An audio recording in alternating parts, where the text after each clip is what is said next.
नमस्कार। आज के इस वीडियो में जो एक तरह का डिबेट होने वाला है, जो मेरा आज का विषय है, वह आज के भारत में कुछ महत्वपूर्ण विषयों में से एक विवादास्पद विषय है। इस टॉपिक का नेम है रिजर्वेशन। रिजर्वेशन आज के भारत में कुछ महत्वपूर्ण विवादास्पद विषय है, जिसमें से यह एक महत्वपूर्ण विषय है।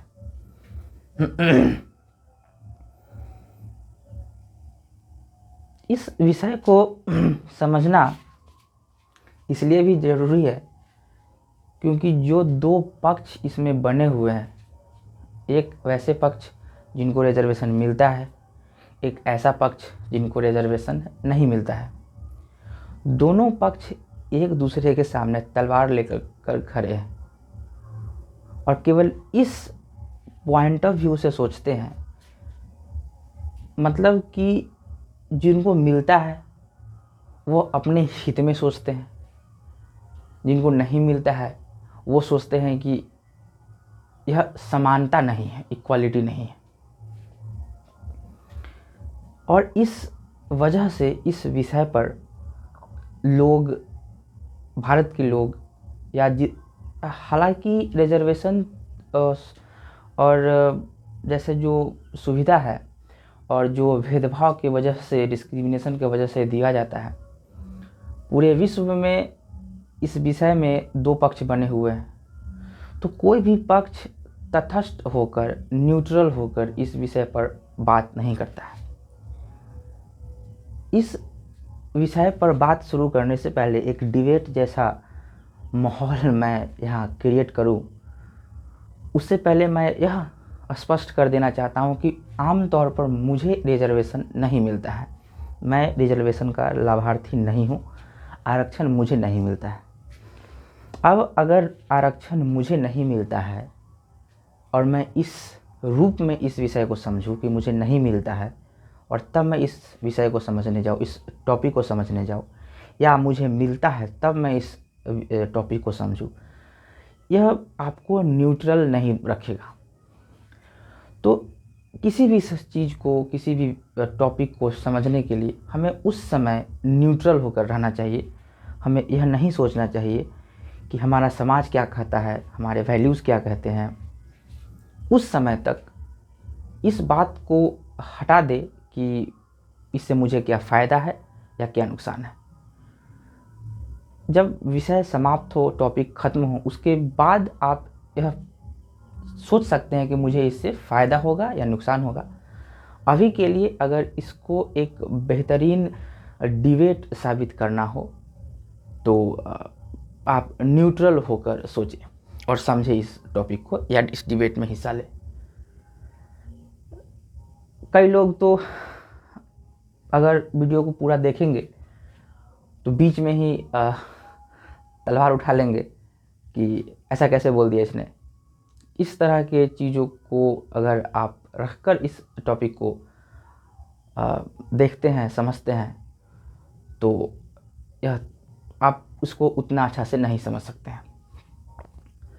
तो जो पहला चीज़ जो हमें इसमें समझना है कि इसमें इतना रिजर्वेशन के लिए यह डिबेट क्यों है।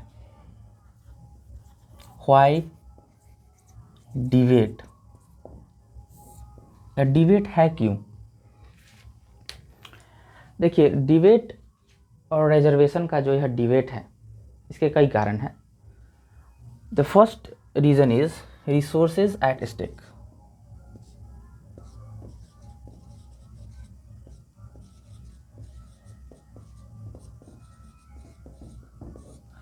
रिसोर्सेज एट स्टेक का मतलब होता है दांव पर लगे हुए संसाधन।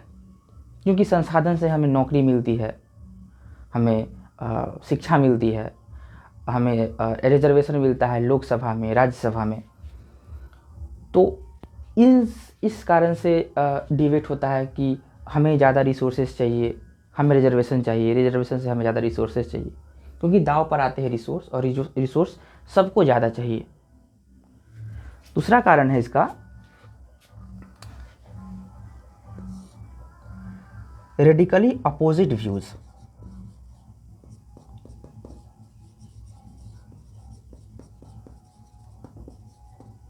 रेडिकली अपोजिट व्यूज़ का मतलब है कि इसमें दो पक्ष हैं, एक वह जिसको रिजर्वेशन मिलता है, एक वह जिसको रिजर्वेशन नहीं मिलता है। एक ऐसे लोग हैं जिनको रिजर्वेशन मिलता है, एक ऐसा पक्ष है जिसको रिजर्वेशन मिलता है, एक ऐसा पक्ष है जिसको रिजर्वेशन नहीं मिलता है। अब इस पक्ष का समाज, परिवार या खुद यह सोचते हैं कि इनके साथ असमानता हुआ है, यह इक्वालिटी नहीं है, और इनको यह बताया जाता है क्योंकि उनको नहीं मिलता है। अब इनको नहीं मिलता है, इसलिए इन्हें बताया जाता है कि इनके साथ असमानता होता है।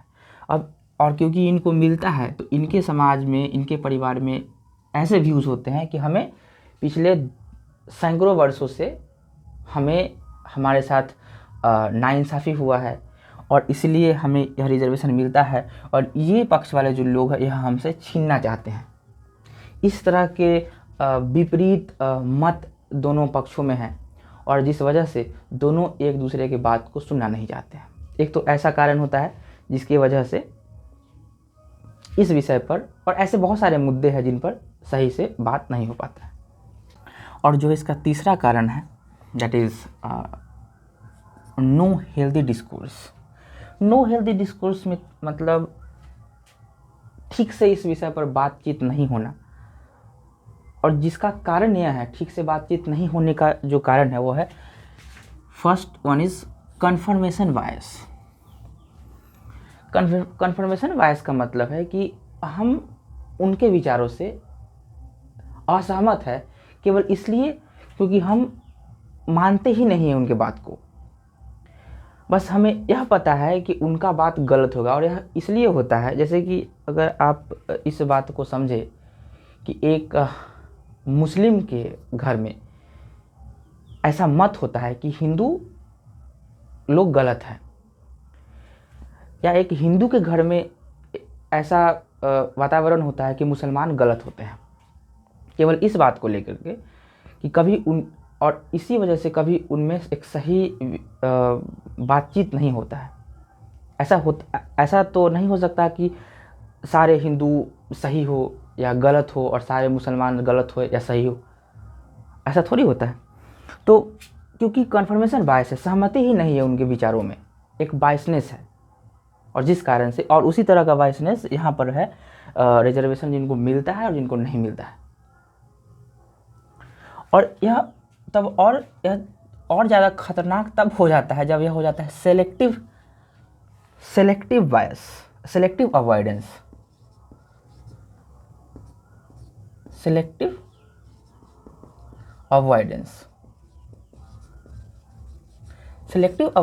अवॉइडेंस जो है कन्फर्मेशन बायस के बाद आता है, या इसको कह सकते हैं आप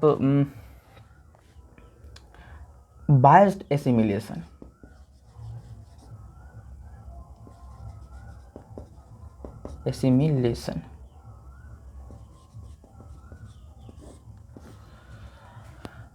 मनोविज्ञान में, साइकोलॉजी में यह सब शब्द बहुत प्रचलित है।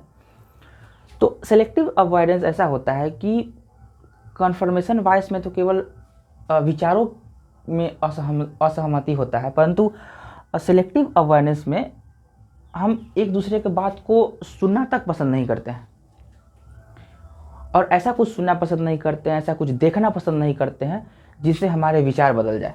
बशर्ते वो बात सही हो या गलत हो, हमें उससे कोई फ़र्क नहीं पड़ता है।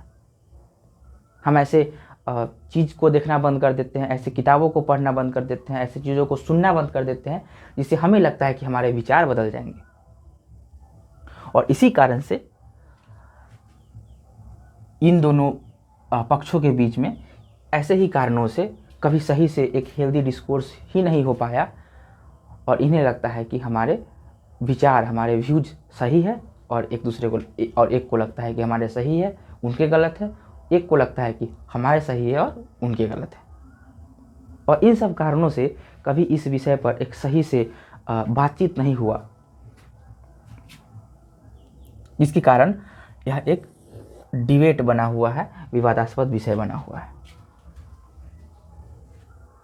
लेकिन अब हम इससे आगे बढ़ते हैं और यह समझने की कोशिश करते हैं कि हमें कैसे इस विषय को एक सही, इस टॉपिक को एक सही अप्रोच में समझना चाहिए, या कैसे हम इस टॉपिक को देखें।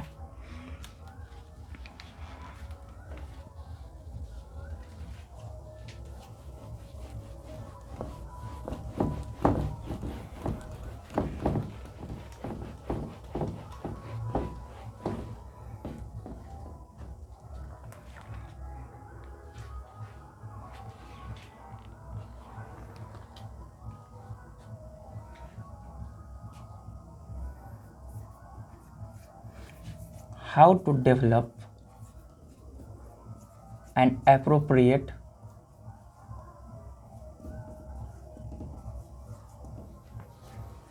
develop an appropriate understanding on this issue.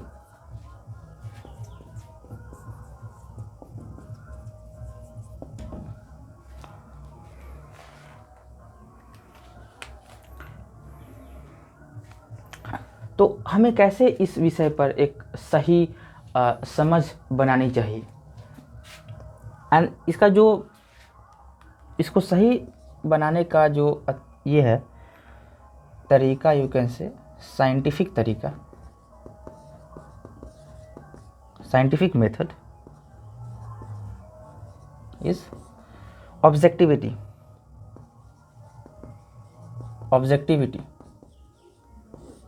or you can say impartiality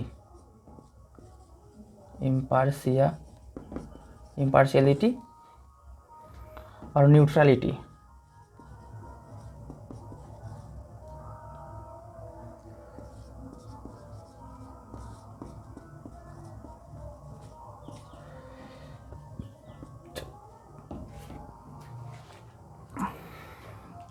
इस टॉपिक पर या ऐसे बहुत सारे टॉपिक्स जिनमें पक्ष और विपक्ष के मत होते हैं, उन सब चीज़ों को समझने के लिए एक ऑब्जेक्टिविटी होनी चाहिए, एक इम्पार्शियलिटी होनी चाहिए। मतलब इन द सेंस कि कहे कि आप हमें न्यूट्रल होना चाहिए। और हम कब न्यूट्रल हो सकते हैं? हम तब न्यूट्रल हो सकते हैं जब हम कुछ पल के लिए इस बात को भूल जाए कि हमारा समाज क्या कहता है, हमारे वैल्यूज़ क्या कहते हैं, हमने क्या सुना है आज तक, क्या देखा है अभी तक, हमारा फैमिली क्या कहता है। इन सब चीज़ों को एक समय के लिए हटा दे, तटस्थ होकर न्यूट्रल होकर अपने इंटरेस्ट को भी एक समय के लिए साइड करके केवल यह समझने का प्रयत्न करे कि यह टॉपिक है क्या। और तब जब हम उस टॉपिक को समझेंगे न्यूट्रल होकर, उस समय हमें यह नहीं जानना है कि रिजर्वेशन मुझे मिलता है तो इसे कैसा होना चाहिए, या मुझे नहीं मिलता है तो इसे ऐसा होना चाहिए। इन सब बातों को नज़रअंदाज करके, हटा करके इस विषय को, इस टॉपिक को हमें पढ़ना चाहिए, समझना चाहिए या डिबेट करना चाहिए। और तब अंततः जब विषय समाप्त हो तब आप इससे आगे सोच सकते हैं कि इससे आपका क्या फ़ायदा है और क्या नुकसान है। यह एक साइंटिफिक मेथड है। साइकोलॉजी में इसको और भी कई अन्य नामों से जाना जाता है, परंतु यहाँ मैं केवल साइंटिफिक मेथड लिखता हूँ क्योंकि हमें पॉलिटिकल व्यूज़ और पॉलिटिकल अंडरस्टैंडिंग की ज़रूरत है। साइकोलॉजी तो अभी विषय नहीं है। तो इन सब तरीक़ों से न्यूट्रल होकर, यानी मीन्स कि अपने वैल्यूज़ को साइड रख करके, अपने इंटरेस्ट को कुछ समय के लिए छोड़ करके, न्यूट्रल होकर के इस चीज़ को समझते हैं, तब जाकर के हम एक सही अंडरस्टैंडिंग क्रिएट कर सकते हैं और तब जाकर के वह हेल्दी डिस्कोर्स हो सकता है जो मैंने पहले जिक्र किया था। सो इसके बाद हम इसके डायमेंशंस को समझेंगे कि असल में हमें क्या क्या पढ़ना है या क्या क्या समझना है इस रिजर्वेशन टॉपिक में।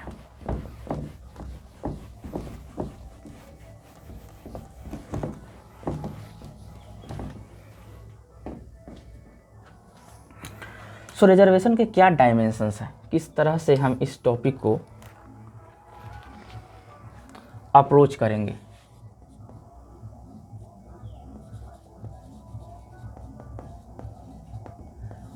इसके क्या क्या डायमेंशंस हैं कि पहले जो हमें समझना है वो समझना है इसके कॉन्सेप्ट को।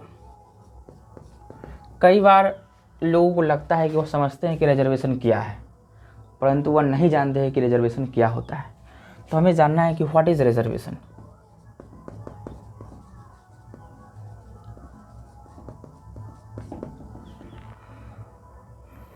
यह क्यों ज़रूरी है, वाई इट इज़ नीडेड,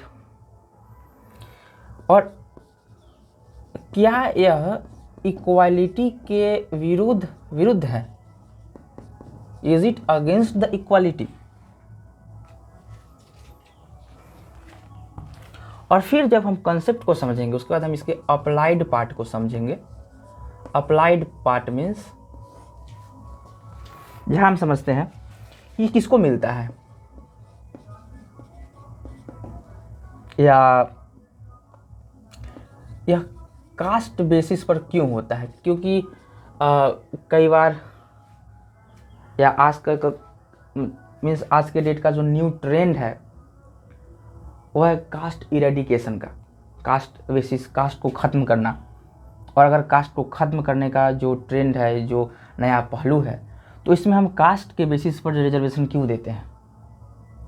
तो कास्ट एक मुद्दा है कि कास्ट बेसिस पर क्यों, कब तक रिजर्वेशन मिलेगा। कई लोगों से आप सुने होंगे कि रिजर्वेशन को जब पहली बार दिया गया था 1990 में, शायद बीपी सिंह या नरसिम्हा राव की गवर्नमेंट में रिजर्वेशन को लागू किया गया था। तो उसमें बताया गया था कि, और कई बार लोगों से सुने होंगे आप कि इसको केवल 10 वर्षों के लिए दिया गया है, और संविधान में लिखा हुआ है कि रिजर्वेशन केवल 10 वर्षों के लिए था। ऐसा नहीं लिखा हुआ है, संविधान में यह लिखा हुआ है 334 आर्टिकल 334 आई थिंक, जहाँ तक मैं ध्यान कर पा रहा हूँ। हाँ वही है 334 आर्टिकल 334। उसमें यह बताया गया है कि यह रिजर्वेशन 10 वर्षों के लिए है, केवल लोकसभा और राज्यसभा के रिजर्वेशन के लिए, जिसको बाद में फिर बढ़ा दिया गया। परंतु यह उस संदर्भ में लिखा हुआ था। यह पब्लिक एम्प्लॉयमेंट या कंसेशंस इन फ़ी या एजुकेशनल इंस्टीट्यूशन में एडमिशन के लिए, इन सब चीज़ों के लिए इसका 10 वर्षों का प्रावधान नहीं था। और भी इसके बहुत सारे मुद्दे हैं अप्लाइड पार्ट में, मतलब इसकी लिमिट क्या है, और रिजर्वेशन जब इनिशियली मिलता है जॉब में तो प्रमोशन में रिजर्वेशन क्यों, क्योंकि रिजर्वेशन प्रमोशन में भी होता है। क्या प्राइवेट सेक्टर में भी रिजर्वेशन मिलना चाहिए।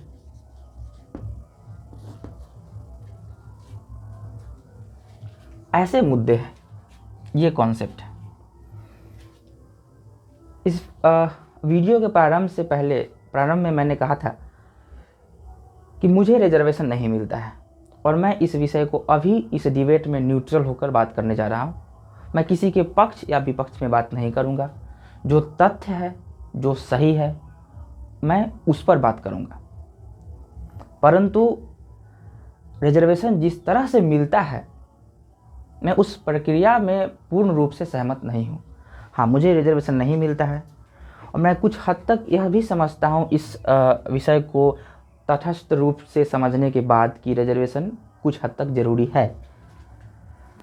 लेकिन जिस रूप से यह आज के भारत में फैला हुआ है, जो रिजर्वेशन दिया जाता है, कई जगहों पर तमिलनाडु में 69% रिजर्वेशन है, और EWS को रिजर्वेशन मिलने के बाद ओवरऑल रिजर्वेशन 60% हो चुका है। क्योंकि 1992 के शायद, अगर आपको वह केस याद होगा, Indira Sahni versus union of India case में, उसमें सुप्रीम कोर्ट कहती है कि रिजर्वेशन को 50% तक के लिमिट में ही रखना चाहिए, लेकिन बाद में एक्सीड हुआ। कई जगह reservation carry forward rule carry forward rule में भी मिलता है। कैरी फॉरवर्ड रूल मीन्स कि अगर कोई वंचित वर्ग जिसको रिजर्वेशन मिलता है, मान लीजिए एससी, और उसके पास 10 सीट हैं और उसका सीट केवल लास्ट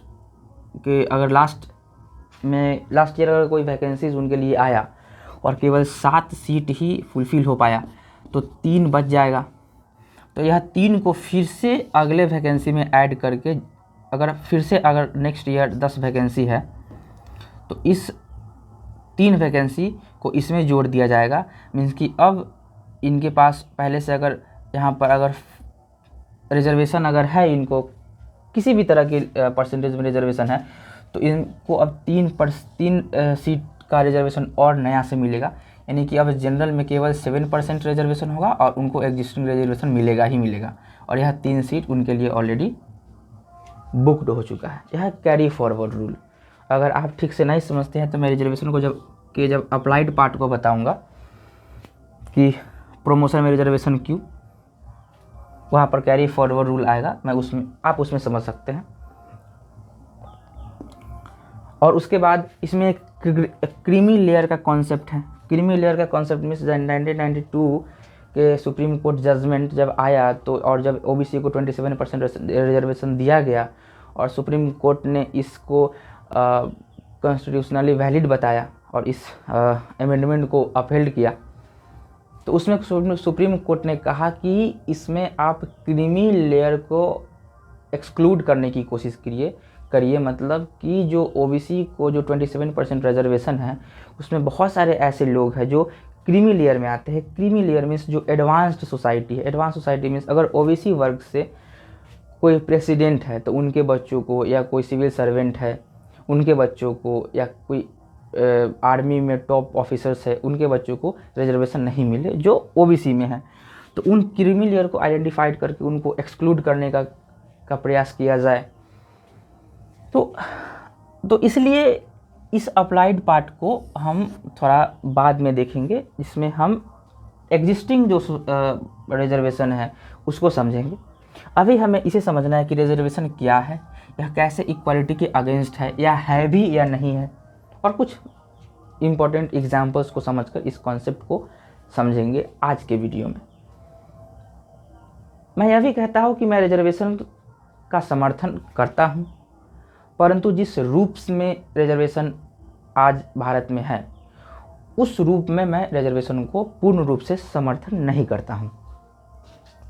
परंतु मैं अभी इस टॉपिक को समझने के लिए इस बात को साइड रखूँगा कि मैं समर्थन हूँ या मैं इस रिजर्वेशन का असमर्थक हूँ। तो अभी केवल हमें एक न्यूट्रल व्यक्ति होकर के इस पूरे डायमेंशंस को समझना चाहिए और इस कॉन्सेप्ट को समझना चाहिए कि रिजर्वेशन ज़रूरी है रिजर्वेशन क्या है, या कैसे इक्वालिटी के अगेंस्ट है, और भी बहुत सारे विषय टॉपिक।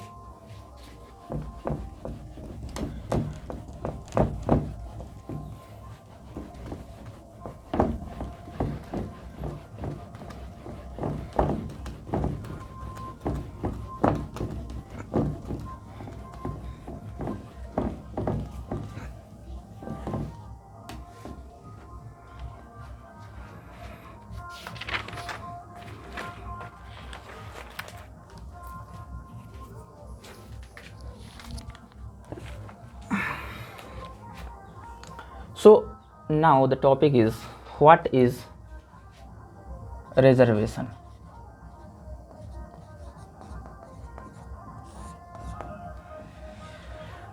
रिजर्वेशन क्या है? इस बात को समझने के लिए हम 2-3 एग्जाम्पल्स लेते हैं, तब शायद आप इस कॉन्सेप्ट को सही से समझ सकते हैं। मान लीजिए कि एक परिवार है, एक फैमिली है जिनमें 2 बच्चे हैं। 2 बच्चे हैं।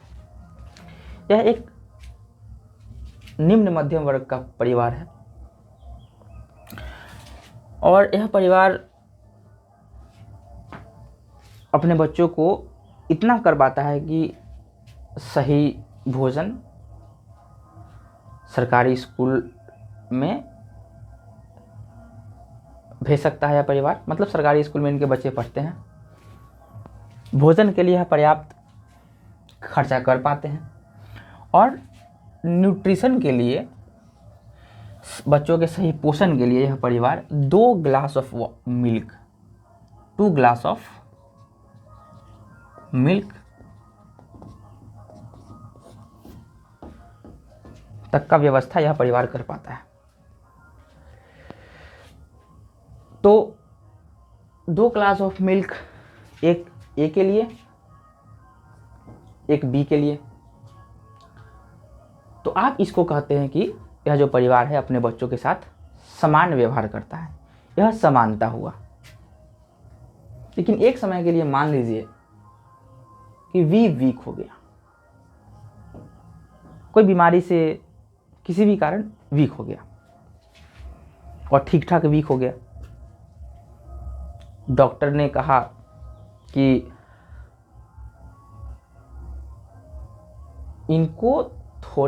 इसको थोड़ी अब ज़्यादा खुराक की ज़रूरत है, मीन्स इसको न्यूट्रिशन थोड़ा ज़्यादा चाहिए, थोड़े ज़्यादा डाइट की ज़रूरत है। अब क्योंकि यह परिवार केवल 2 glass of 2 glass of milk he afford कर सकता है, उससे ज़्यादा कर नहीं पाता है, तो यह परिवार में यह आम सहमति हो सकती है। और क्योंकि हर परिवार की जो माँ होती है वो एक सही निर्णय ले पाती है, तो जब डॉक्टर से पूछा गया कि क्या यह बच्चा को सही है, तो डॉक्टर ने कहा कि हाँ, यह फिट बच्चा है, इसको कुछ नहीं है, कोई प्रॉब्लम नहीं है। तो यह परिवार ने आम सहमति लिया कि इसका जो 1 glass of 1 glass of milk है, कुछ महीनों के लिए इसको दे दिया जाए, इस बच्चे को दे दिया जाए, क्योंकि यह कमज़ोर है अभी। अगले 1-2 महीनों में, 2-3 महीनों में जब इसकी कमज़ोरी कम हो जाएगी तो फिर से डॉक्टर की सहमति से इसको फिर 1.5, इसको आधा ग्लास, फिर इसको 1 और इसको 1 दे दिया जाएगा।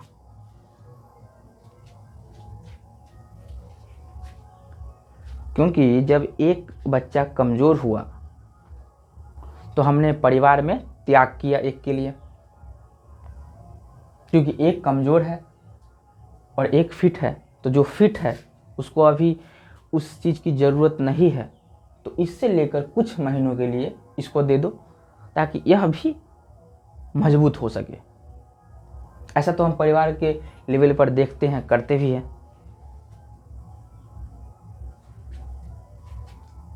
तो क्या अगर ऐसा नहीं करेगा वह परिवार, और यह परिवार कहेगा कि नहीं, समानता तो समानता है भाई, दोनों को 1-1 मिलेगा और यही समानता है और हम समान व्यवहार करते हैं अपने बच्चों के साथ, तो क्या लगता है आपको, यह बच्चा सही हो सकता है? शायद इसकी हालत और ख़राब हो जाए। तो परिवार के लेवल पर तो हम सेक्रीफाइस भी करते हैं।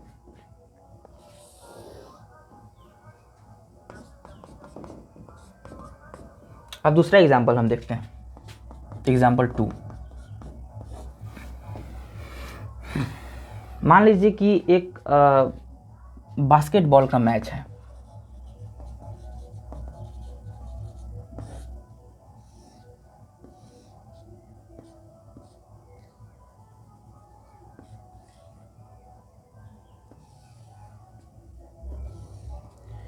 यह बास्केटबॉल के मैच में 2 प्लेयर हैं, 2 अलग अदर कंट्री से हो सकते हैं, एक ही फैमिली के 2 बच्चे हो सकते हैं। एक की जो हाइट है वह 6 फुट 2 इंच और एक बेचारा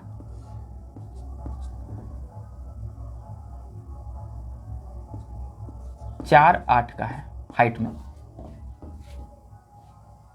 और नियम यह है कि यह जो मैच एसोसिएशन है, जो यह स्पोर्ट्स करवाती है, वह कहती है कि हम समानता में विश्वास रखते हैं, हम अपने प्लेयर्स के साथ समान व्यवहार करते हैं। या अगर यह फैमिली में मैच है, एक ही फैमिली के 2 बच्चे हैं, तो वह परिवार कहता है कि हम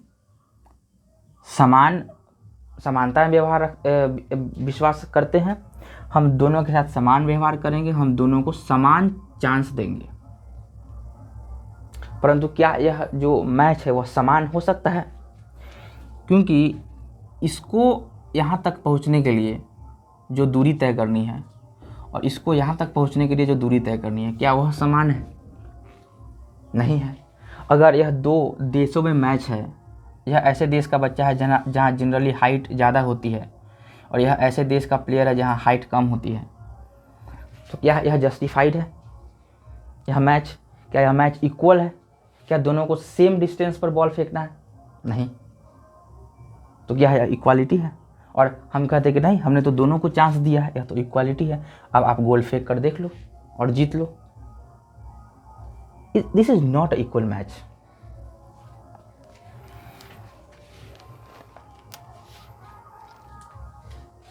यह इक्वल मैच नहीं है।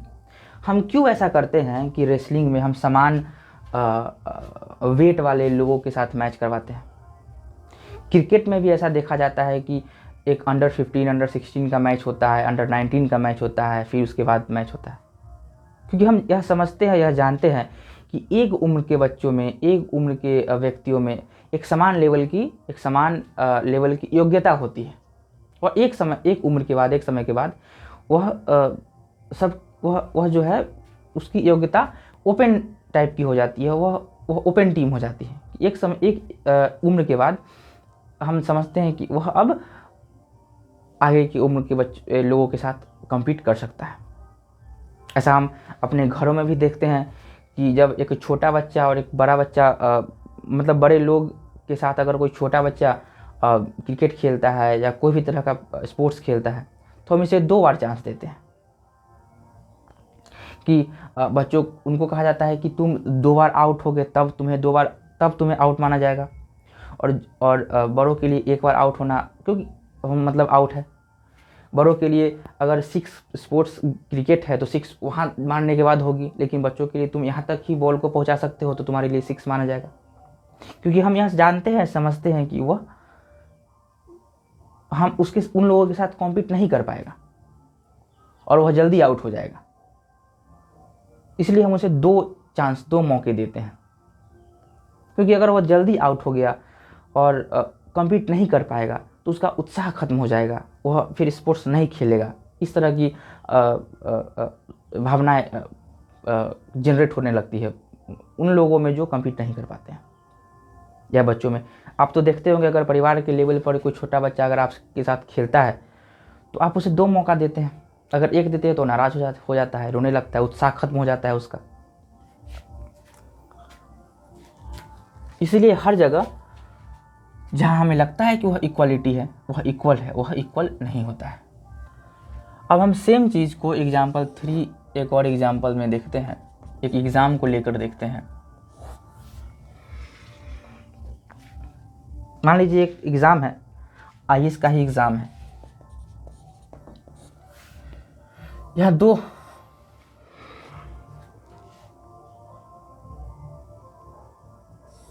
2 एस्पिरेंट्स हैं जो हम जनरल लैंग्वेज में बोलते हैं, ए और बी।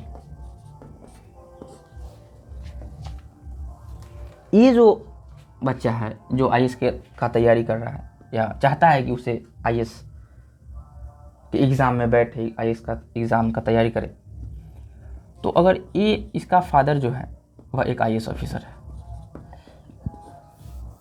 इनके फादर जो है फार्मर है, शायद 10th तक इनकी स्टडी है और या इलिटरेट भी हो सकते हैं। अगर यह आईएएस है तो सामान्य बात है कि वह कोई मेट्रो सिटी में ही रहा होगा।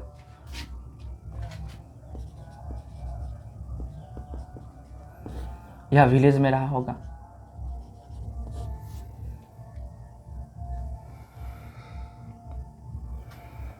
अगर मेट्रो सिटी में है और प्रोफाइल यह है तो बच्चा सामान्यतः इंग्लिश मीडियम से पढ़ा होगा। यहाँ रीजन के हिसाब से रीजन पे डिपेंड करता है। अगर हिंदी बेल्ट का बच्चा है तो हिंदी माध्यम, अगर साउथ के बेल्ट का बच्चा है तो तमिल तेलुगु लैंग्वेज हो सकती है।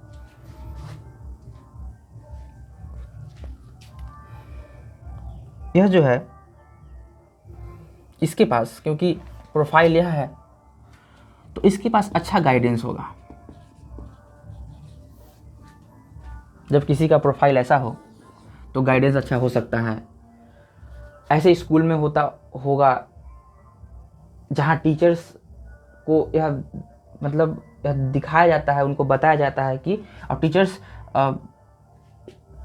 आम तौर पर ज़्यादा ध्यान देते हैं स्टूडेंट्स पर, तो अच्छे टीचर्स होंगे इसके पास। इससे भी कम पढ़ता हो तो इसके पास ट्यूटर्स हो सकते हैं, ट्यूशन लगवा देते होंगे इनके पेरेंट्स। और आज के डेट में तो बहुत अच्छे अच्छे प्लेटफॉर्म्स हैं ऐप,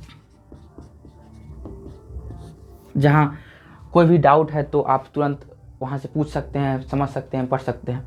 लेकिन क्या लगता है आपको, इसके पास इस तरह की गाइडेंस, टीचर्स, ट्यूशंस, ऐप्स, इन सब में से कुछ नहीं होगा। इन सब में से इसके पास कुछ नहीं होगा।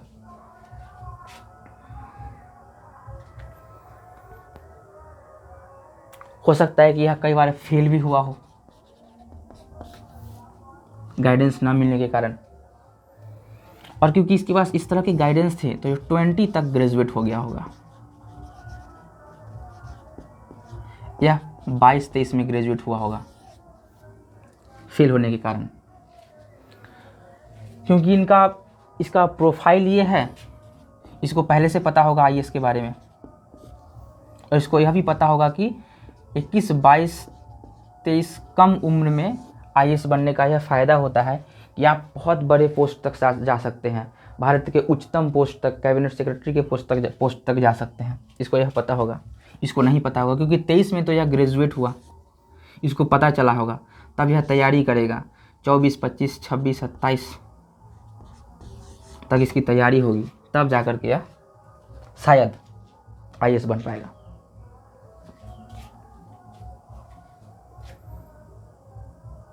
और आप इसके बाद अगर कहते हैं कि हम दोनों को, और अगर आप यहाँ देखेंगे कि गवर्नमेंट कहती है कि हम हर बच्चे के साथ समान व्यवहार करते हैं। जिसको भी एग्ज़ाम देना है 21 से 30 तक के उम्र, 21 से 30 के उम्र में आप एग्ज़ाम दे सकते हैं आईएएस का, जिसमें आपको 6-7 अटेम्प्ट मिलेंगे। अगर बीच में तो यह भी बात हो रही थी कि 21 से 26 तक के ही बच्चों को 21 से 26 तक ही आप की एज में आप एग्ज़ाम दे सकते हैं आईएएस का। अगर ऐसा होता तो शायद इसको जब तक पता चलता और इसकी तैयारी होती तब तक तो इसका उम्र ही ख़त्म हो जाता। और अगर यही बात अगर गांव का यह लड़का है, अगर यह लड़की हुई, गर्ल हुई, तब तो और दो मत।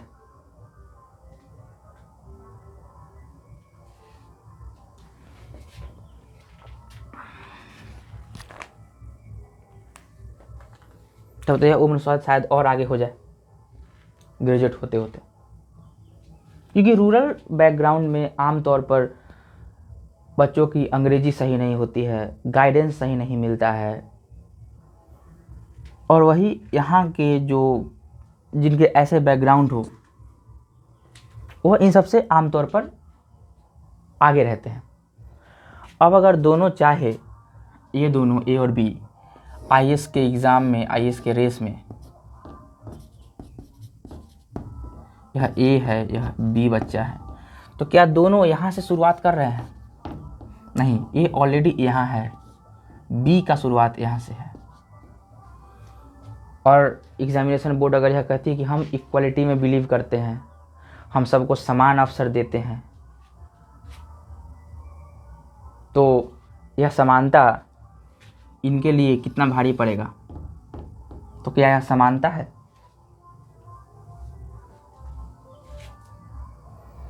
तो अगर इसको कुछ वर्षों के लिए एज कंसेशन 3 4 5 वर्षों के लिए एज कंसेशन, या क्योंकि यह ऑलरेडी बहुत आगे है, इनके पास बहुत ज़्यादा गाइडेंस है, तो इनको कुछ नंबर मार्क्स का कंसेशन अगर दिया जाता है तो क्या जस्टिफाइड नहीं होगा?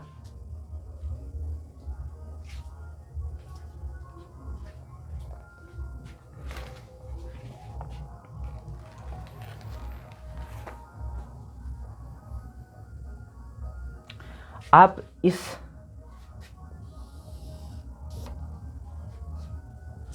यहाँ अगर आप नोटिस करें, जो रूरल बैकग्राउंड का है, अगर वह लड़का है तो कुछ हद तक तो उसको पॉसिबिलिटी है भी कि वो आईएएस बने। हाँ, आज के डेट में हम देखते हैं कि गर्ल्स का पार्टिसिपेशन हो रहा है।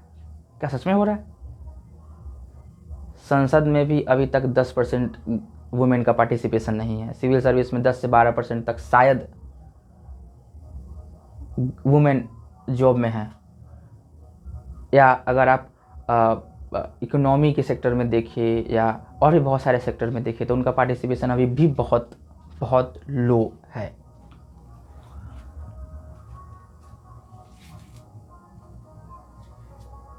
रिजर्वेशन में अगर आप अप्लाइड रिजर्वेशन में जाते हैं तो आप देखते हैं कि चिल्ड्रेन को या बहुत सारे कम्युनिटी को रिजर्वेशन दिया जाता है। जिस तरीका से या जिस प्रोसेस से रिजर्वेशन आज के डेट में लागू है वह प्रोसेस गलत है, रिजर्वेशन शायद गलत नहीं है। और आगे देखते हैं कि इक्वालिटी और डिस्क्रिमिनेशन और फिर रिजर्वेशन का यह डिबेट कहाँ तक आपको जस्टिफाइड लगता है। एक नए पॉइंट ऑफ व्यू से फिर से रिजर्वेशन को देखने की कोशिश करते हैं।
इस एग्जाम्पल के बाद लेट्स सी कि इक्वालिटी क्या होती है।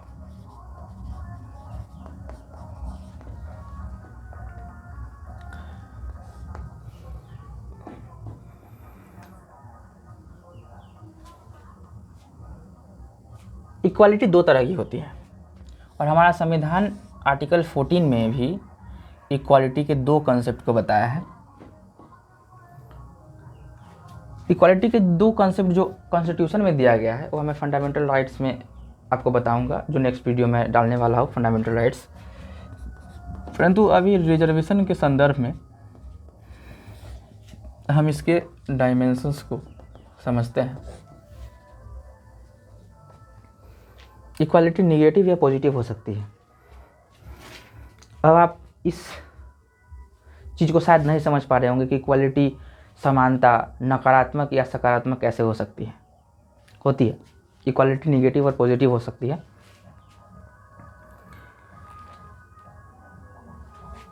निगेटिव मीन्स नो डिस्क्रिमिनेशन या you can say equal rules. अब अगर आप ध्यान कर पा रहे हैं उस एग्जाम्पल को जो मैंने आपको दिया था, दो बच्चों का, जिसमें फैमिली केवल 2 glass of water milk afford कर सकती है। तो अगर वहाँ नो डिस्क्रिमिनेशन हो, कोई भेदभाव नहीं, अगर एक कमज़ोर है उससे हमें कोई फ़र्क नहीं पड़ता, हम भाई समानता में विश्वास रखते हैं। इक्वल रूल्स मीन्स कि उस मैच में, जो मैच में एक हाइट में कम है और एक हाइट में ज़्यादा है, हमें उससे कोई लेना देना नहीं है। वी हैव इक्वल रूल्स, क्योंकि हम इक्वालिटी में बिलीव करते हैं। यह है equality in negative sense. Equality है, यह सही में इक्वालिटी है, लेकिन क्या यह सच में इक्वल प्रतीत होता है? क्योंकि अगर मैं संविधान के एक प्रोविज़न जो फंडामेंटल राइट्स में दिया गया है, मैं उसका जिक्र करूं, उसमें यह दिया हुआ है कि इक्वालिटी के 2 पार्ट है भारतीय संविधान में। मैं थोड़ा सा डाइवर्ट हो रहा हूँ टॉपिक से, रिजर्वेशन से। इक्वालिटी के 2 पार्ट है। एक है इक्वालिटी बिफोर लॉ, जो यह कॉन्सेप्ट है जो इक्वल रूल्स में और नो डिस्क्रिमिनेशन में बिलीव करती है। परंतु एक है positive concept. Positive concept means कि हमें इक्वल को इक्वल के साथ ट्रीट करना चाहिए। मीन्स कि like should be treated alike, जो एक जैसे हैं, जो इक्वल पेडेस्ट्रियल पर हैं, उनके साथ इक्वल ट्रीटमेंट हो। और जो अनलाइक है means unlike should be treated unlike. और जो अलग अलग है, जिनके पेडेस्ट्रियल डिफरेंट है, जिनमें जो डिफरेंट है, जो एक समान नहीं है, उनको अलग ट्रीटमेंट हो। और हमारा संविधान का यह प्रोविज़न भी यह कहता है कि जहाँ इक्वल्स एंड अनइक्वल्स आर ट्रीटेड, वहाँ आर्टिकल 14 अप्लाइड नहीं होगा। आर्टिकल 14 में दोनों कॉन्सेप्ट है। यह एक कॉन्सेप्ट जो इंग्लैंड का कॉन्सेप्ट है और पॉजिटिव कॉन्सेप्ट मीन्स अमेरिका का कॉन्सेप्ट है। तो यह हमारे संविधान का प्रोविज़न है, जिससे मैं थोड़ा सा डाइवर्ट हुआ आपको समझाने के लिए कि निगेटिव और पॉजिटिव क्या है। निगेटिव मीन्स कि नो डिस्क्रिमिनेशन, इक्वल रूल्स। और उसमें हम इस बात पर और इस चीज़ को नहीं देखते हैं कि सामने कौन है, क्या सामने दोनों इक्वल है, जिनके साथ आप इक्वल ट्रीट कर रहे हैं, जैसे उस मैच में।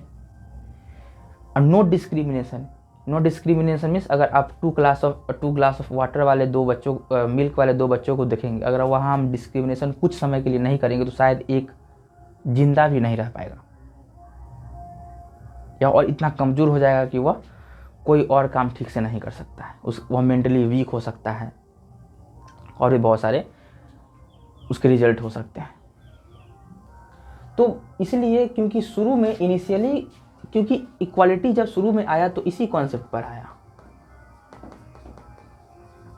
इनिशियली निगेटिव कॉन्सेप्ट पर ही इक्वालिटी आया, लेकिन बाद में अप्रॉक्स इन 1850s में कुछ थिंकर्स, स्कॉलर्स, जैसे कि आप रॉल्स की बात कर सकते हैं। तो एक थिंकर हुआ रॉल्स, जॉन रॉल्स, या कार्ल मार्क्स, या यू कैन से लास्की जैसा थिंकर, J.S. मिल जैसे थिंकर्स, एक पॉलिटिकल साइंटिस्ट थे। बाद में इंडिया में गांधी, नेहरू, इन लोगों ने पॉजिटिव कॉन्सेप्ट की ओर रुख किया। इक्वालिटी का पॉजिटिव कॉन्सेप्ट मीन्स कि वही कि एक ग्लास ऑफ वाटर को, मिल्क को, कम जो मजबूत बच्चा है उससे लेकर के कमज़ोर को कुछ दिन तक दिया जाए, या उस स्पोर्ट्स में जो गोल करने की जो दूरी है उसमें इक्वल डिस्टेंस हो। जो हाइट में कम है उसके लिए गोल करने की दूरी, और जो हाइट में ज़्यादा है उससे गोल करने की दूरी दोनों सेम हो। यह है positive equality. Equal protection of law means unlike should be treated unlike. Unlike को अनलाइक जैसा ट्रीट कीजिए, लाइक जैसा ट्रीट नहीं कीजिए।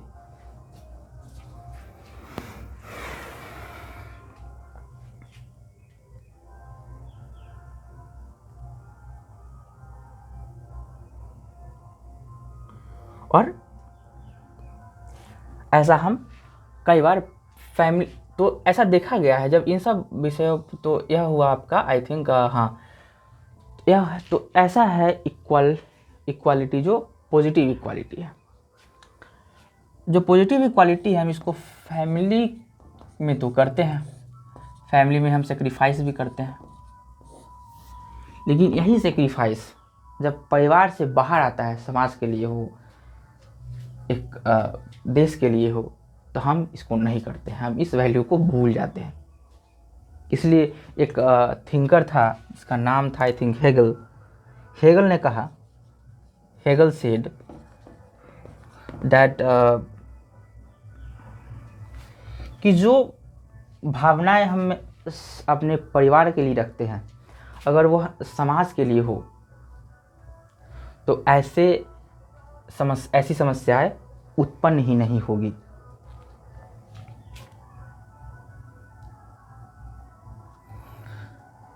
और बहुत ही अच्छा विचार भी था हेगल का दिया हुआ, परंतु हम जब परिवार से उठकर समाज में जब आते हैं, तो हम इस बात पर ज़्यादा फोकस करते हैं कि सबसे ज़्यादा रिसोर्स मुझे मिले, या किस हद तक कितना ज़्यादा हम संसाधन को अपने ओर ले सके या हड़प सके। इस तरह की भावनाएं हम आमतौर पर देखते हैं। अगर आप भी गांव में अगर आप रहते हैं, तो गांव में ऐसे भी मतलब गांव में भी ऐसे बहुत सारे परिवार हैं जो बहुत ज़्यादा संपन्न परिवार गांव में भी है। और जो एक राशन वितरण का जो प्रोजेक्ट, जो स्कीम गवर्नमेंट का है, अगर आप उसको नोटिस करेंगे अपने गांव में, तो ऐसे बहुत सारे लोग, फैमिली, परिवार जो संपन्न हैं, वह भी उन सब चीज़ों को हड़पने के चक्कर में लगे रहते हैं। रिसोर्स एट स्टेक, क्योंकि जो विवाद है, जो सब कुछ है, वो रिसोर्स के लिए है, और रिसोर्स को हड़पना ही सबका मुख्य लक्ष्य बना हुआ है, जो नहीं होना चाहिए था।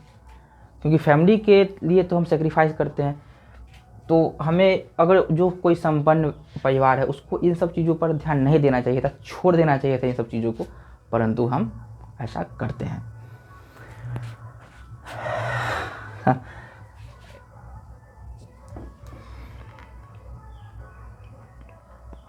अब इसको इक्वालिटी, तो इक्वालिटी को शायद आप समझ गए होंगे कि इक्वालिटी क्या है। इक्वालिटी वह नहीं है जो हम देखते हैं, इक्वालिटी के भी अलग अलग डायमेंशंस थे, जो निगेटिव और पॉजिटिव होते हैं। और एक है आपका डिस्क्रिमिनेशन।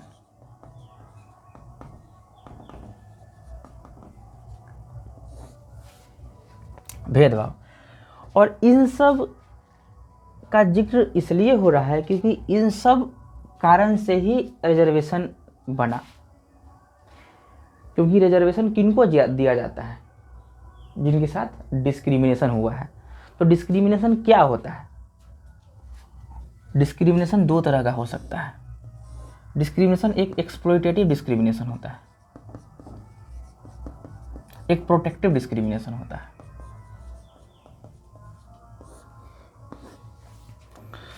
एक्सप्लॉयटेटिव डिस्क्रिमिनेशन मीन्स कि जो अमेरिका में हुआ, रेस जो फैक्टर था, रेस के कारण जो डिस्क्रिमिनेशन हुआ, या ऐसे रूल्स जो वर्षों से वुमेन के लिए बनाए गए, क्योंकि पूरा विश्व ऐसा नियम बनाया, ऐसा रूल बनाया जो गर्ल्स को, वुमेन को सही अपॉर्चुनिटी नहीं दिया और डिस्क्रिमिनेशन किया, बहुत भारी रूप से डिस्क्रिमिनेशन किया, जिसको आप पूरे विश्व में आज के डेट में देख सकते हैं। भारत में डिस्क्रिमिनेशन तब हुआ, एक्सप्लॉयटेटिव डिस्क्रिमिनेशन तब हुआ जब ब्रिटिशर्स थे। जब ब्रिटिशर्स भारत में था, तो जो राइट्स ब्रिटिशर्स के पास थे वो भारतीय लोगों के पास नहीं थे।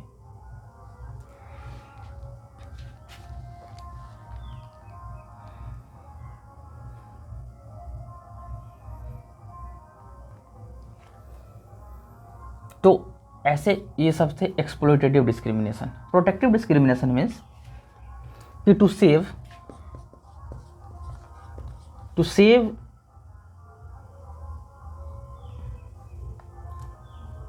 To discrimination to save.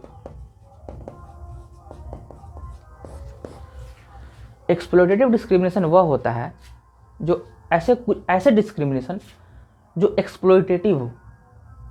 Means कि डिस्क्रिमिनेशन दो तरह का यहाँ हुआ, अगर आप इसको ध्यान से समझेंगे तो एक डिस्क्रिमिनेशन इसलिए किया जाता है जो एक्सप्लॉइट करने के लिए हो, शोषण करने के लिए हो, जो ब्रिटिशर्स करते थे, जो पूरा विश्व आज तक वुमेन के साथ किया।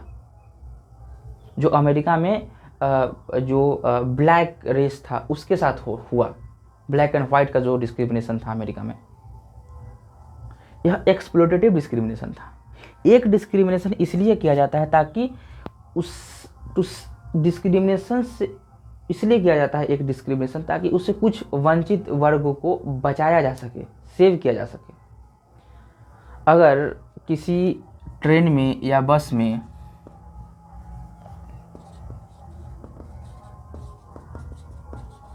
सीनियर सिटीजन को या वुमेन को बैठने के लिए कुछ सीट को रिजर्व किया जाए,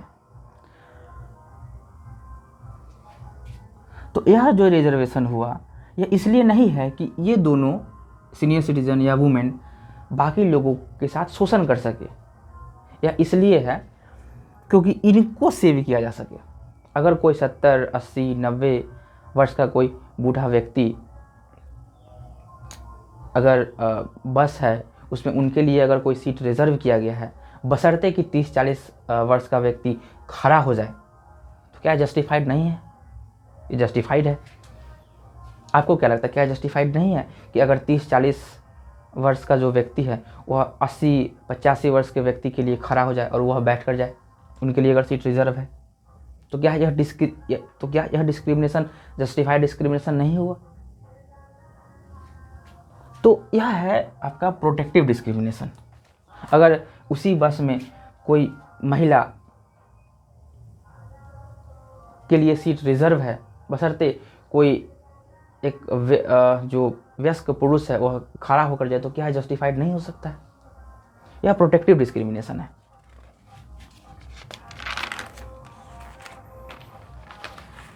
तो ये जो इक्वालिटी जो मैंने कहा कि शुरू में यह आया और फिर यह आया, इसको आप ऐसे यह शुरू में क्यों आया और बाद में फिर यह क्यों आया, इसको आप ध्यान से समझेंगे तो आप पूर्ण रूप से समझ जाएंगे। क्योंकि शुरू में डिस्क्रिमिनेशन होता था एक्सप्लॉयटेटिव। अगर आप भारत को देखें तो जब ब्रिटिशर्स भारत में थे तो उन्होंने क्या किया, हालांकि उनके जो रूल्स थे वो ब्रिटिशर्स के लिए और भारतीय लोगों के लिए अलग तो बशर्त थे ही, और जो एक्सप्लॉयटेटिव भी थे। या अगर अमेरिका में अगर आप देखें ब्लैक एंड वाइट के लिए, तो जो ब्लैक रेस का व्यक्ति हो उनको नीच माना जाता था। भारत में अनटचेबिलिटी वाली जो प्रथा थी कुछ कास्ट को लेकर या वुमेन को लेकर, आज भी बहुत सारे कई बार आप न्यूज़ वगैरह में देखते होंगे सबरीमाला का जो केस हुआ, जो प्योर और इम्प्योर की बात करता है। सबरीमाला केस में वुमेन को कई मंदिरों में जाने से मना किया जाता था, जिसको सुप्रीम कोर्ट ने अनकॉन्स्टिट्यूशनल बताया। तो ऐसे बहुत सारे मुद्दे थे जहाँ कुछ लोगों को इम्प्योर, कुछ को नीच, या ऐसे लॉ जो किसी को बहुत बड़ा बनाए, किसी को छोटा बनाए। ब्रिटिशर्स के टाइम पीरियड में ऐसे बहुत सारे टाइटल्स, महाराजा और राजा ये राजा वो करके बहुत सारा टाइटल्स लोगों को दिया गया। तो अगर आज के डेट में वह प्रिवेल करता तो हमारे समाज में ऐसे बहुत सारे लोग मिलते जिनके साथ यह टाइटल जुड़ा रहता, महाराजा रंजीत सिंह और ऐसा या राजा महाराजा, ऐसा करके बहुत सारा टाइटल्स ब्रिटिशर्स के टाइम पर दिया गया था। अगर आज के समाज में वह रहता तो क्या यह समाज समान बन पाता? क्या अगर एक ही समाज में वह राजा भी रहता, एक कॉमन व्यक्ति भी रहता, तो कितना डिस्क्रिमिनेशन रहता उन सबको बीच में। तो यह एक्सप्लॉयटेटिव डिस्क्रिमिनेशन था। अगर अमेरिका में जो डिस्क्रिमिनेशन हो रहा था ब्लैक और वाइट के बीच में, क्या वह अभी भी रहता, तो यह इससे एक वर्ग को पूर्ण रूप से वंचित रहना पड़ता। तो क्योंकि शुरू में यह डिस्क्रिमिनेशन था, इसलिए यह आया, और यह लॉ आया ताकि यह खत्म हो सके, क्योंकि यह लॉ कहता है नो डिस्क्रिमिनेशन, इक्वल रूल्स। अब जैसे ही यह रूल आया, इक्वालिटी का यह कॉन्सेप्ट, नेगेटिव कॉन्सेप्ट आया, तो नेगेटिव कॉन्सेप्ट आते ही यह कहा गया no discrimination. No discrimination means all are equals, either black और वाइट, राजा और common man, upper caste lower caste, सब एक समान हो गया, क्योंकि इक्वालिटी का निगेटिव कॉन्सेप्ट आया। निगेटिव कॉन्सेप्ट आते ही यह खत्म हो गया, और क्योंकि यह था इस एक एक्सप्लॉयटेटिव डिस्क्रिमिनेशन था समाज में, इसलिए इक्वालिटी का निगेटिव कॉन्सेप्ट शुरू में आया, जिससे हर एक व्यक्ति एक समान हो गया। परंतु एक समान होने के बाद भी जो व्यक्ति पहले से एडवांस्ड था या पहले से मजबूत स्थिति में था और जो पहले से कमज़ोर स्थिति में था, यानी कि उसी तरह से दो बच्चों की तरह से जो एक कमज़ोर है और एक सही है, तो क्या उसके बाद भी अगर यह सेम इक्वल जैसा रह पाता तो क्या दोनों कॉम्पीट कर पाते? नहीं कर पाते। उसके बाद भी वो लोग जो पहले से मजबूत थे, पहले से अच्छे परिस्थिति में थे, वही आगे कंटिन्यू कर पाते। इसीलिए बाद में पॉजिटिव इक्वालिटी का कॉन्सेप्ट आया। पॉजिटिव इक्वालिटी का कॉन्सेप्ट मीन्स कि जो पिछड़ा वर्ग से है, जैसे कि वुमेन, कोई बहुत सारे कम्युनिटी या ऐसे बहुत सारे वर्ग, ऐसे बहुत सारे इंडिविजुअल व्यक्ति जिसको कुछ पेडेस्ट्रियल की ज़रूरत है, कुछ थोड़ा सा उनको आप कह सकते हैं कि उनको थोड़ा सा योगदान चाहिए, उनको आगे बढ़ाने के लिए थोड़ा सपोर्ट चाहिए। इसीलिए पॉजिटिव डिस्क्रिमिनेशन आया, जिसका रिजल्ट हुआ कि प्रोटेक्टिव डिस्क्रिमिनेशन। प्रोटेक्टिव डिस्क्रिमिनेशन करने के लिए पॉजिटिव डिस्क्रिमिनेशन का कॉन्सेप्ट आया, और इसी प्रोटेक्टिव डिस्क्रिमिनेशन करने के लिए पॉजिटिव इक्वालिटी का कॉन्सेप्ट आया, और जिससे कुछ हद तक कुछ वर्गों को, कुछ जेंडर को कुछ सपोर्ट दिया गया, जिसको हम रिजर्वेशन के नाम से अभी देखते हैं।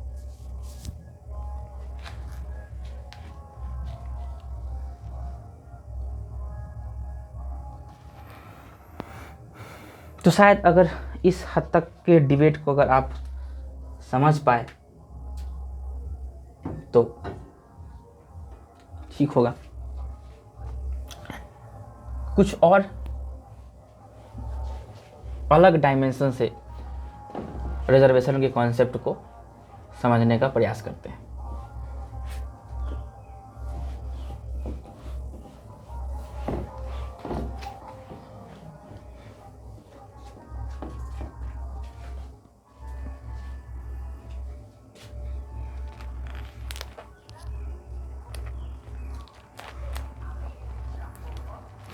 अभी तक डिस्क्रिमिनेशन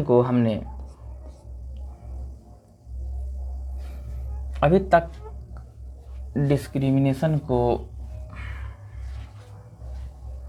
हमने इंडिविजुअल लेवल पर देखा है। जो भी एग्जांपल्स देखे का डिस्कशन मैंने किया, वो सारे इंडिविजुअल एग्जांपल्स थे।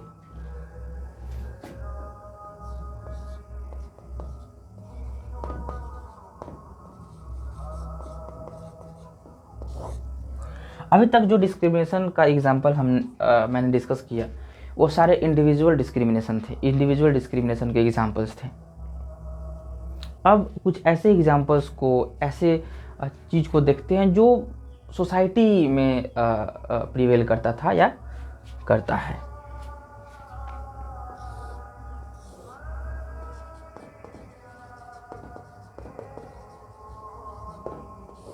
इंडिविजुअल डिस्क्रिमिनेशन को हमने अभी तक देखा।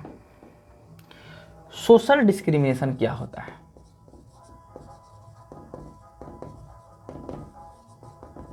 सोशल डिस्क्रिमिनेशन क्या होता है? जैसे कि अमेरिका में जो रेस का डिस्क्रिमिनेशन था, या यू कैन से जो जेंडर के बेसिस पर वुमेन के साथ डिस्क्रिमिनेशन हुआ, या you can say economic discrimination जो हुआ। इकोनॉमिक डिस्क्रिमिनेशन मीन्स जो गरीब लोग अमीर के साथ जो डिस्क्रिमिनेशन करते हैं।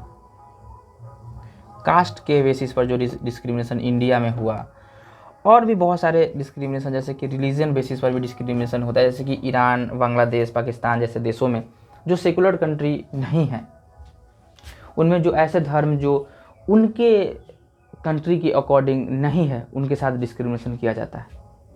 तो डिस्क्रिमिनेशन के बहुत सारे बेसिस है। रेस के बेसिस पर हो सकता है, जेंडर के बेसिस पर हो सकता है, इकोनॉमी के बेसिस पर हो सकता है, कास्ट, रिलीजन के बेसिस पर डिस्क्रिमिनेशन हुआ है और होता है। इन तरह के डिस्क्रिमिनेशन होते रहे। अगर इसको आप देखेंगे तो आज भी पूरे विश्व में वुमेन को अगर आप देखेंगे तो इकोनॉमी में, अर्थव्यवस्था में, मतलब इकोनॉमी के तौर पर, पॉलिटी के तौर पर,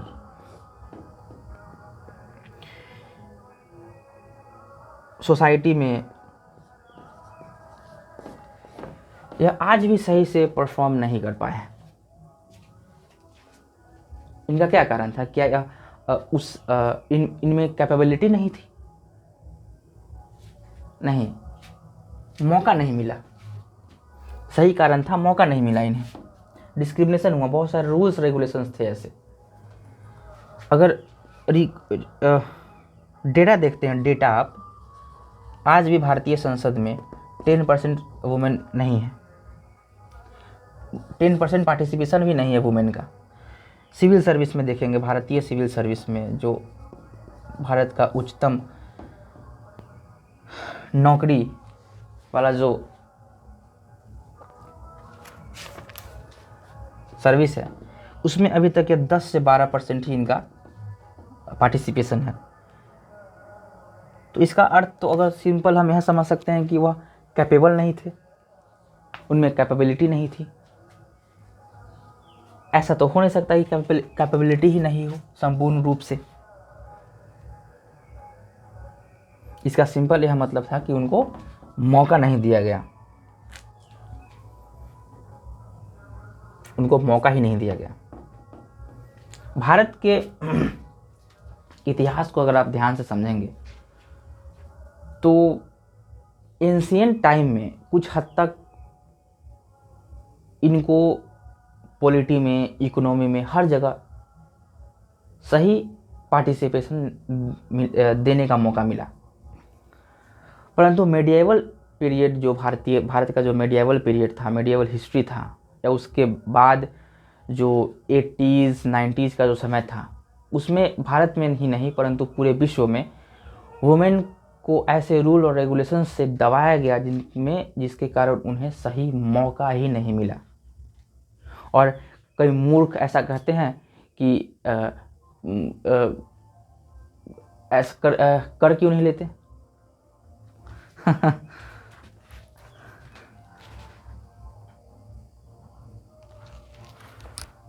ऐसे स्टेटमेंट्स आप सुनेंगे कि हमने कब रोका है, आ जाए।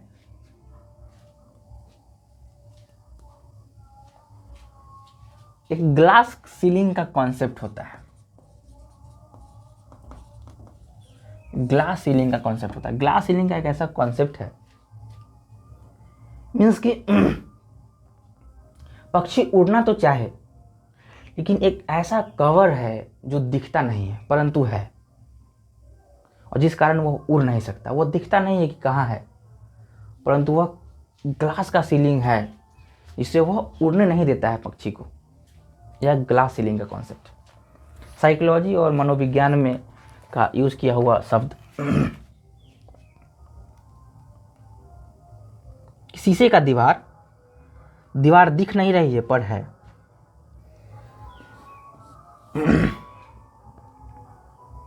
और फैमिली स्ट्रक्चर या बहुत सारे व्यवहारिक रूप से वो उनके लिए संभव नहीं रहता है कि वो निजी कैरियर के लिए सोचे या कुछ गंभीर कदम उठा सके। सो इसलिए आप देखते होंगे कि व्यापार में या उद्यम में, वेंचर में, या उनके पास प्रॉपर्टी नहीं होती है, you can say government job में वेल रिप्रेजेंटेड नहीं है, पॉलिटिक्स में नहीं है, समाज में उनको डिबेट में या बहुत सारे सहमत मतलब बहुत सारे व्यूज़ उन मतलब कोई भी तरह के व्यूज़ उनसे नहीं लिया जाता है, तो इसका यह अर्थ नहीं है कि उनमें कैपेबिलिटी नहीं है, चांस नहीं मिलता है। और एक पेट्रियार्कल सोसाइटी बना हुआ है हमारे कंट्री का, जो आज तक टूटा नहीं है, क्योंकि बरसों से पुरुष वर्ग को ही एक प्रधान रूप से देखा गया है और इसी के पास ज़्यादा चांस है, ज़्यादा मौके हैं।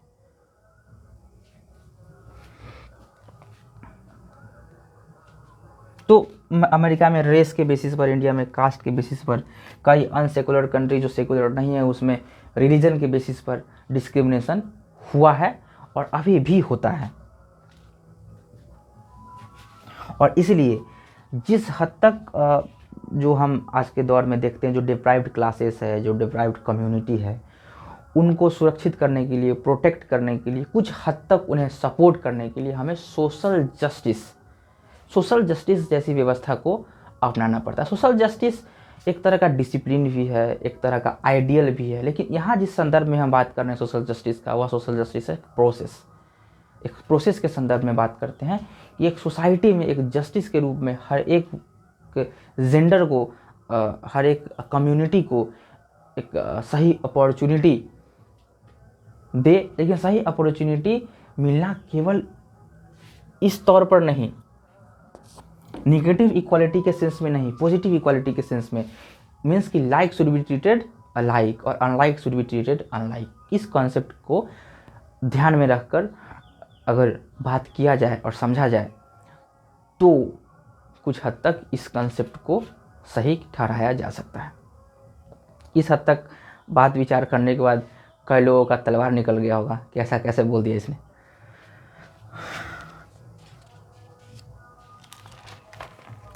तो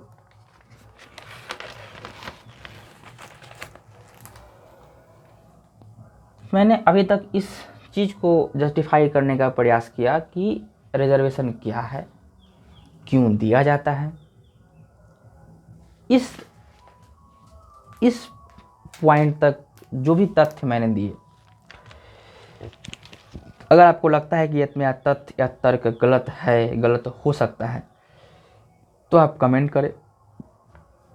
हाँ, एक जेन्युइन ऑब्जेक्शन के साथ, सही तर्क के साथ अगर आप कमेंट करते हैं तो मैं स्वीकार करूँगा, मैं एक्सेप्ट करूँगा। बौखलाहट वाली बात जो होने लगती है इन सब विषयों पर चर्चा करने के बाद, जो कई बार मैंने देखा है कि सुना भी है, देखा भी है कि ऐसे विवादास्पद विषय में जब तथ्य को या किसी भी विषय को एक न्यूट्रल रूप से बात करके सही तथ्य तर्क को दिया जाए तो लोग बौखलाहट भरी बातें करने लगते हैं। इन सब बचकानी हरकत अगर आपको करना है तो कमेंट नहीं करें। सही एक जेन्युइन ऑब्जेक्शन अगर आपके पास है, अगर मेरा तथ्य तर्क कहीं गलत है, तब आप ज़रूर इस पर कमेंट करें। कई बार आप देखते होंगे, सुनते होंगे ऐसा कहते हुए कि जब भेदभाव हुआ तब क्यों नहीं कहा, तब क्यों नहीं रोका, जब हुआ तब विरोध क्यों नहीं किया। इस सब तरह की बचकानी तरह की जब अगर आपको कमेंट करना है तो मत करिए। तो यह जो मैंने अभी तक बताने का प्रयास किया इस वीडियो में, रिजर्वेशन के फुल कॉन्सेप्ट को, किस तरह से रिजर्वेशन क्या है, इक्वालिटी क्या है, डिस्क्रिमिनेशन क्या है, हर चीज़ को मैंने बताने का प्रयास किया जो इसका कॉन्सेप्चुअल पार्ट था। अब जो मैं नेक्स्ट वीडियो बनाऊंगा इस पर, वह होगा आपका अप्लाइड पार्ट। अप्लाइड पार्ट में हम यह बात करते हैं और यह बात करेंगे कि यह किसको मिलता है, क्यों मिलता है, कास्ट बेसिस पर क्यों मिलता है, प्रमोशन में क्यों मिलता है, कैरी फॉरवर्ड रूल क्या है, या कॉन्सिक्वेंशियल सीनियरिटी क्या है, प्राइवेट सेक्टर में भी रिजर्वेशन की बात चल रही है वो क्या है, तो और किस हद तक ये सब चीज़ सही है। हालांकि जो भी पॉलिटिकल साइंटिस्ट या जो कंट्री डिसाइड करती है वही होगा, लेकिन मैंने आपको शुरू में बताया था कि जो रिजर्वेशन का कॉन्सेप्ट है वह सही है, जो तरीका है वह कुछ हद तक गलत है, और मैं रिजर्वेशन से सहमत हूँ, इस तरीके से असहमत हूँ। और मेरा यह पॉइंट ऑफ व्यू था।